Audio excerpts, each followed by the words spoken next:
président malien Boubacar Keïta a appelé ses compatriotes à ne pas mordre la main de ceux qui leur viennent en aide dans la France.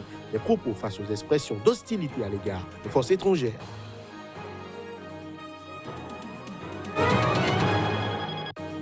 L'armée congolaise a affirmé dimanche avoir chassé des rebelles hutus rwandais de leur QG des localités qu'ils contrôlaient dans l'Est. Ceci quelques semaines après avoir tué leur chef.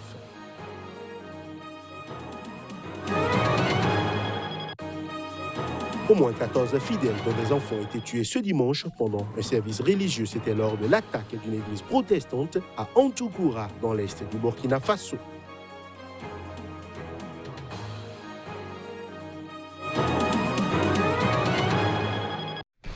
Voilà pour le sommaire de ce nouveau point de l'actualité sur SICA. Bienvenue à chacun, bienvenue à tous. Le président malien Ibrahim Boubacar Keïta a appelé ses compatriotes à ne pas mordre la main tendue par ceux qui leur viennent en aide dans la France. Des propos face aux expressions d'hostilité à la présence des forces étrangères dans le pays en guerre.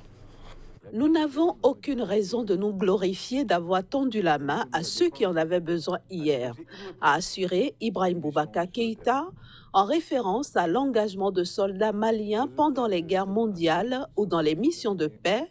Mais nous n'avons non plus aucune raison de mordre la main de ceux qui nous tendent les leurs aujourd'hui.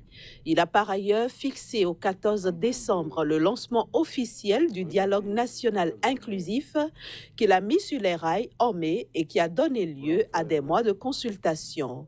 Il est censé mettre les Maliens autour de la table et établir une feuille de route. Le président malien a laissé entendre que ce lancement prendrait la forme d'un congrès et a appelé toutes les forces vives de la nation à prendre part à ce dialogue, entré dans la dernière ligne droite. L'initiative s'est heurtée jusque-là à la non-participation d'acteurs importants comme la principale formation d'opposition, le Front pour la sauvegarde de la démocratie. Les conditions et résolutions issues de ce dialogue seront mises en œuvre par un mécanisme indépendant, a-t-il assuré.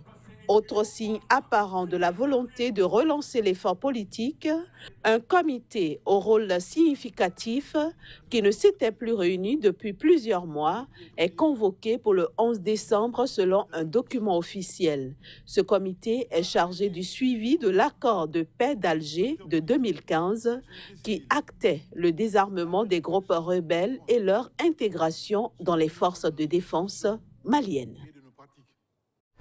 Au Togo, on note une affluence dans les bureaux d'enregistrement sur les listes électorales dans le but de permettre aux retardataires de se faire enregistrer. La CENI a décidé de prolonger des opérations de révision des listes électorales. Commencé vendredi dernier pour doter le Togo d'un nouveau fichier électoral en vue de l'élection présidentielle de 2020, les opérations de révision des listes électorales vont se poursuivre jusqu'à 16h ce lundi. Ainsi en a décidé la Commission électorale nationale indépendante. Cette décision s'explique par l'affluence qui est devenue plus importante ce dimanche à l'approche de la fermeture des bureaux d'enregistrement sur les listes électorales. En fin de journée ce dimanche, au moment de la fermeture des bureaux au lycée de Baie-Plage, il y a encore des demandeurs à s'inscrire. Depuis vendredi, le nombre total est de 183 personnes.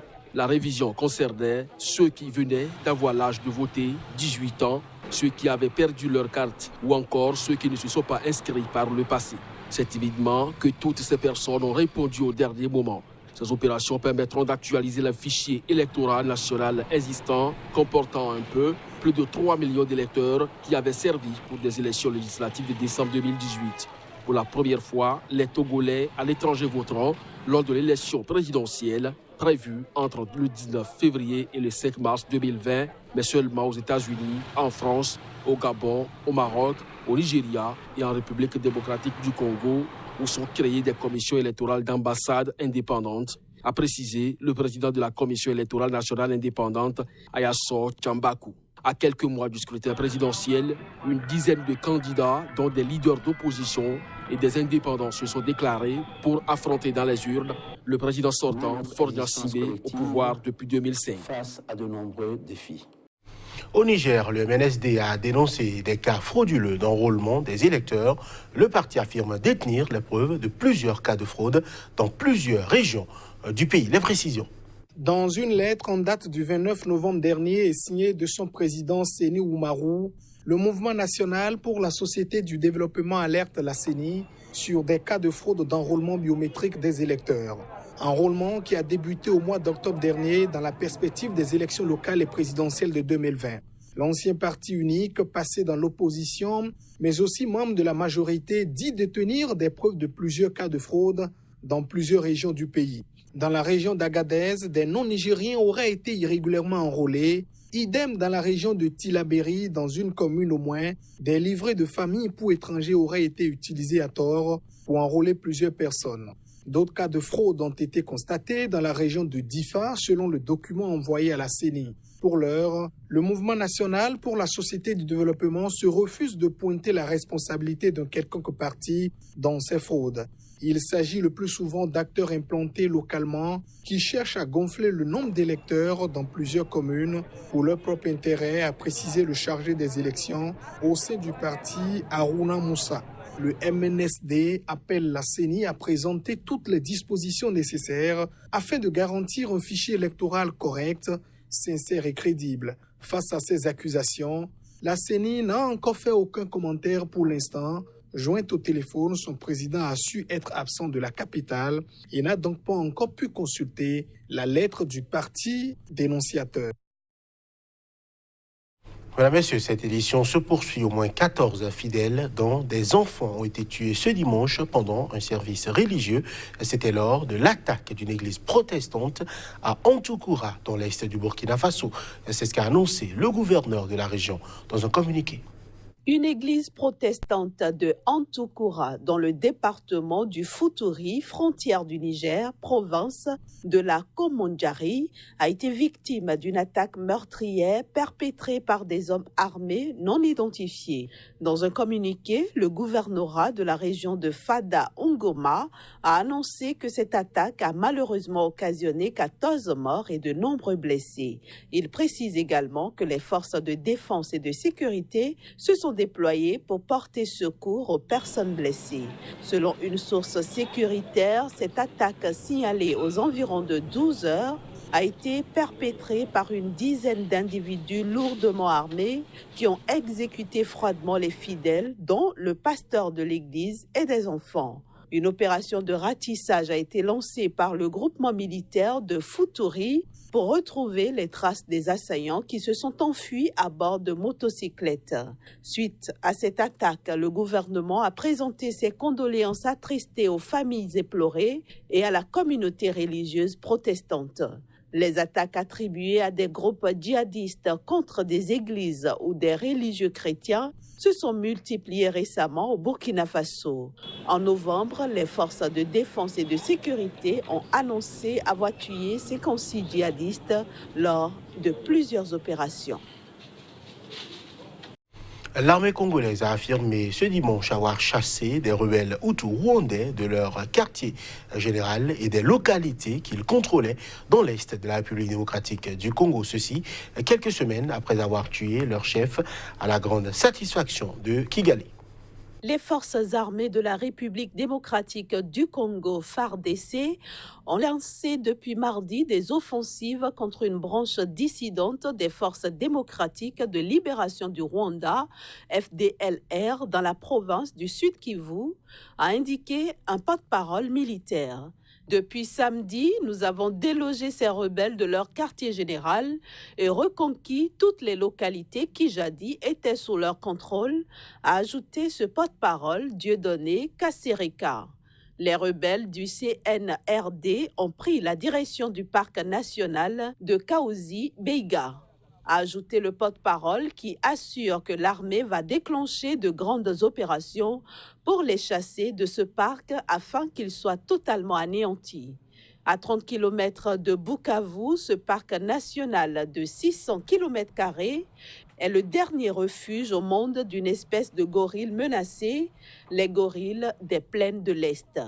Mi-septembre, l'armée congolaise avait annoncé avoir tué le chef suprême du FDLR, Sylvestre Mudakumura, visé depuis juillet 2012 par un mandat d'arrêt émis par la Cour pénale internationale. Kigali avait salué l'engagement du président congolais Félix Tshisekedi à combattre les rebelles après avoir longtemps accusé la RDC de ne pas en faire assez pour neutraliser les FDLR. Le 10 novembre, l'armée congolaise avait affirmé avoir tué un autre chef de guerre FDLR, Moussa Bimana Juvenal, alias le général Jean-Michel Africa. Créés en 2000, les FDLR rassemblent d'anciens militaires et miliciens rwandais responsables du génocide des Tutsis rwandais en 1994. Ils ont fui dans l'est de l'actuelle RDC après le génocide.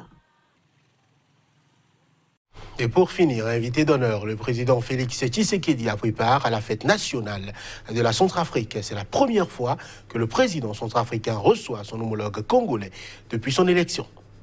À l'occasion de la journée de la fête nationale centrafricaine, le président Félix Tshisekedi était l'invité d'honneur du président Faustin Archange Touadéra.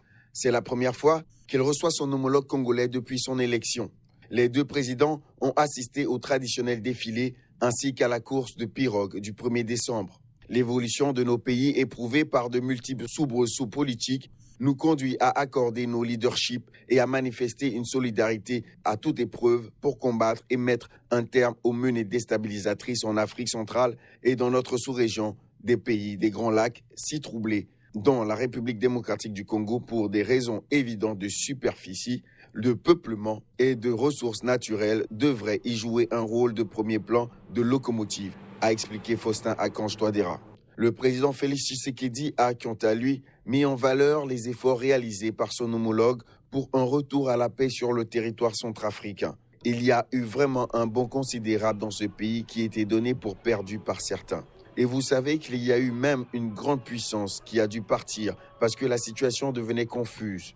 Une puissance amie. On ne va pas la condamner, la blâmer, mais la situation était vraiment difficile. Et aujourd'hui, il y a une lueur d'espoir grâce au travail du président Touadéra. Le président congolais souhaite aller plus loin dans les échanges commerciaux entre les deux États. Il a notamment évoqué vouloir relancer le projet de pont sous Lubangui pour relier physiquement les deux pays qui partagent plus de 1600 km de frontières. Les deux États sont frontaliers, séparés par 2 cours d'eau.